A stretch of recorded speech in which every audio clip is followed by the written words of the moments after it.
Yeah. All right, so let's look at completely inelastic collisions. So these are collisions when two things come together and they get stuck together. Okay? Now, in this case, it's different than the other one. Remember the other one, the kinetic energy is conserved? This one, the kinetic energy is not conserved, but the masses are combined. So it actually becomes a pretty easy question to solve.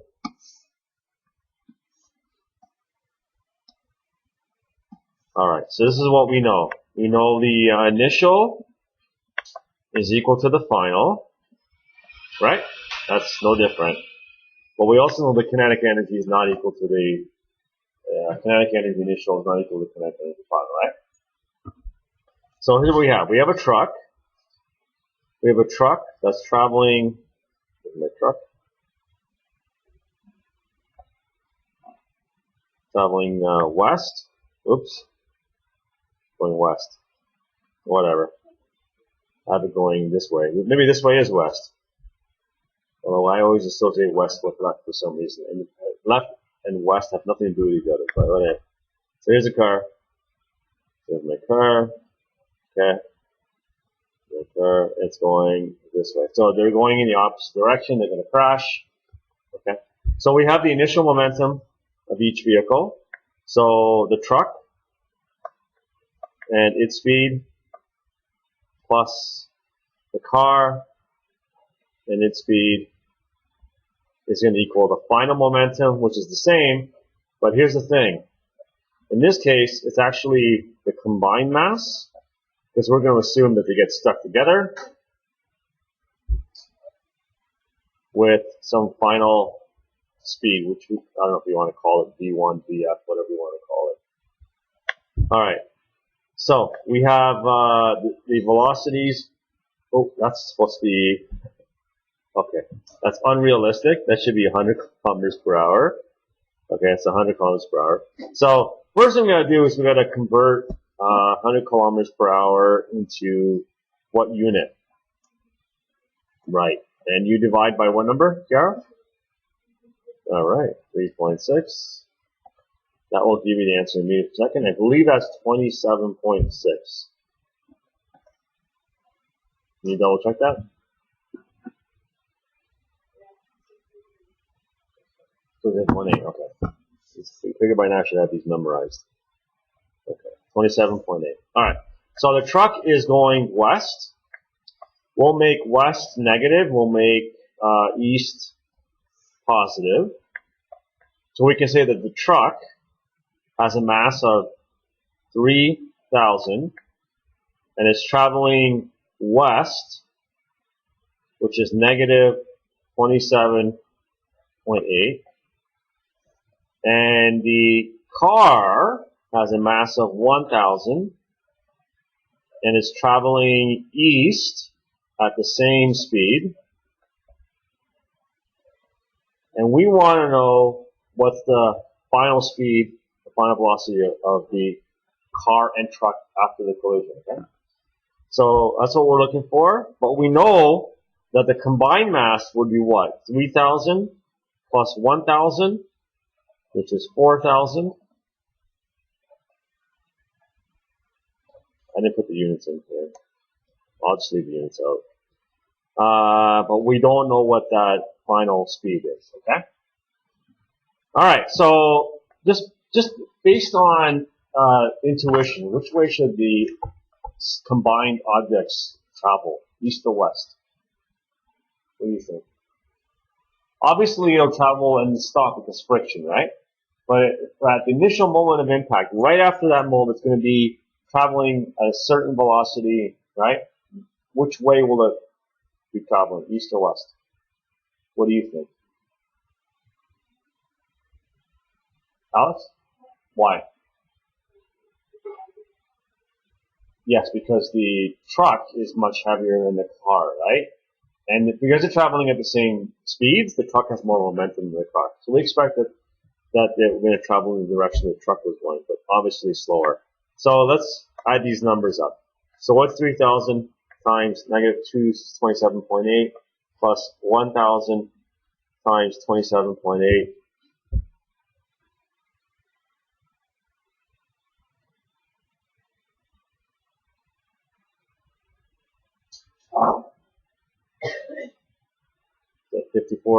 So 55,600, right? All right. 55,600, and it's negative, which means west. And that's going to equal 4,000 times VF prime. So then we just solve for VF prime. What do you get? Negative 13 point what? Sorry? 0.9. Negative 13.9 meters per second. So after the collision, the car and truck will travel 13.9 meters per second west, but eventually they'll slow down because of friction, right? Okay. See how easy that was? Much easier than the other ones, because here we don't have to worry about the kinetic energy because we know it's not conserved. So I'll show you another one. We're just going to do 2 questions today. I'll show you another one where it looks like it's a little bit trickier, but really it's not that much harder, okay? So we'll do the same question, but this time we're going to do a scenario, and unfortunately this is like what happened with, you guys been following the Marco Musso trial? Okay, so this is what happened in that scenario where the cars were traveling perpendicular, and it was T-boning, right? So in this case, we have a truck traveling west. So if we have, so if this is north, so the truck is going this way at 100 kilometers per hour, and the car is going north at 100 kilometers per hour. So which way do you expect the combined objects to move? Which way? You have to make a prediction. It's going to be north, and it's going to be, so we expect something like that, right? Okay. So this is what we're going to do. We're going to look at, we know that the momentum has to be conserved, right? So we know that the initial has to equal the final, okay? But what we're going to do is we're going to look at it from the point of view of the x and the y components, okay? So let's take a look at the x component. In other words, let's look at the east-west first, okay? What is the momentum east-west for the truck? So let's set up our equation. So we know that it's m1 v1 plus m2 v2 is equal to m1 plus m2 vf prime. Okay. Now, when we look at the x direction, which is east to west, the truck has momentum going west, right? So the truck, there's mass. By the way, we already converted the velocity, right? What was it again? 27.8. Okay. So, and I'll just put negative 27.8. Okay. But here's the thing. What's the momentum of the car east to west? What do you think it is? What's the momentum of the car east to west?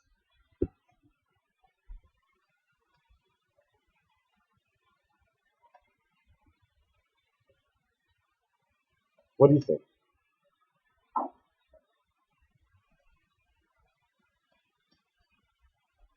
What should we put in that bracket? Yes, very good.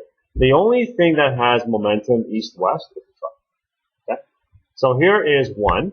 So we can figure out the speed going east to west. So this is going to be 0. So our VF prime for that x direction would be 3,000 times 27.8 over 4,000. So what's that going to be?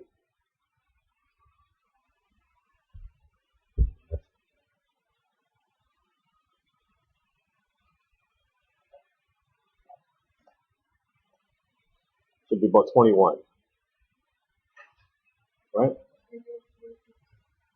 Negative 20 point.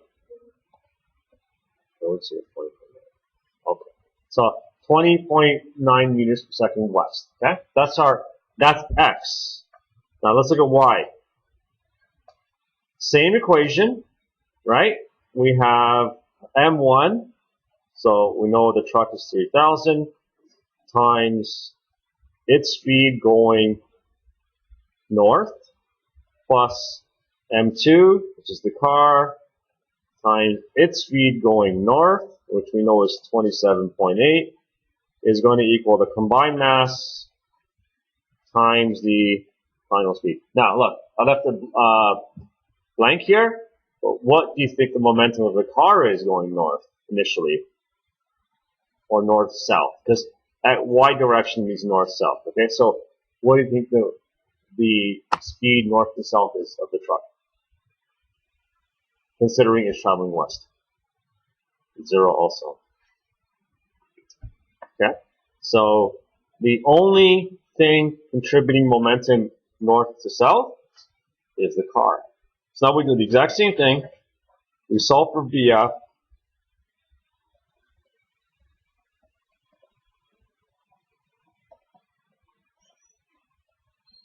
Okay? And that should give us about 7. Close to 7.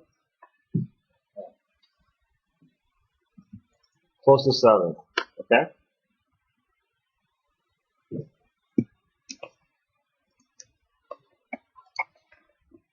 Okay, so what was that? 7 point what?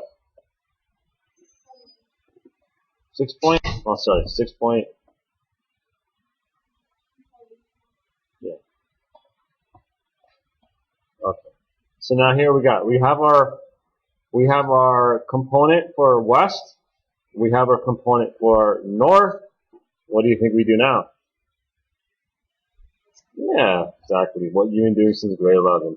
We have this component, which is 20.9. We have this component, which is 6.95. So what would the velocity be? What would it be? We know it's the sum of the squares. So what is it?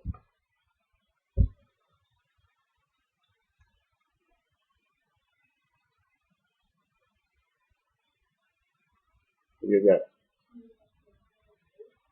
21.9. We'll just say 20. We'll just round up to 22. And then we can get the angle.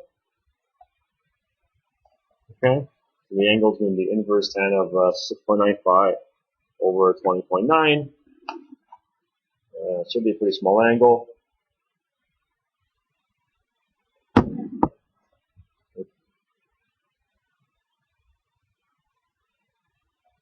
So what's that angle?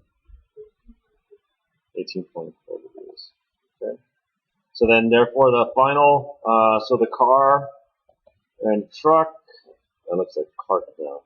Car and truck will travel for a very brief period of time, 22 meters per second west, 18.4 degrees north. Immediately after the collision. Obviously, it's going to start with, that will be the initial speed after the collision, but then obviously friction will just completely stop it. Right? That's it. Those are completely inelastic scenarios. That is the end.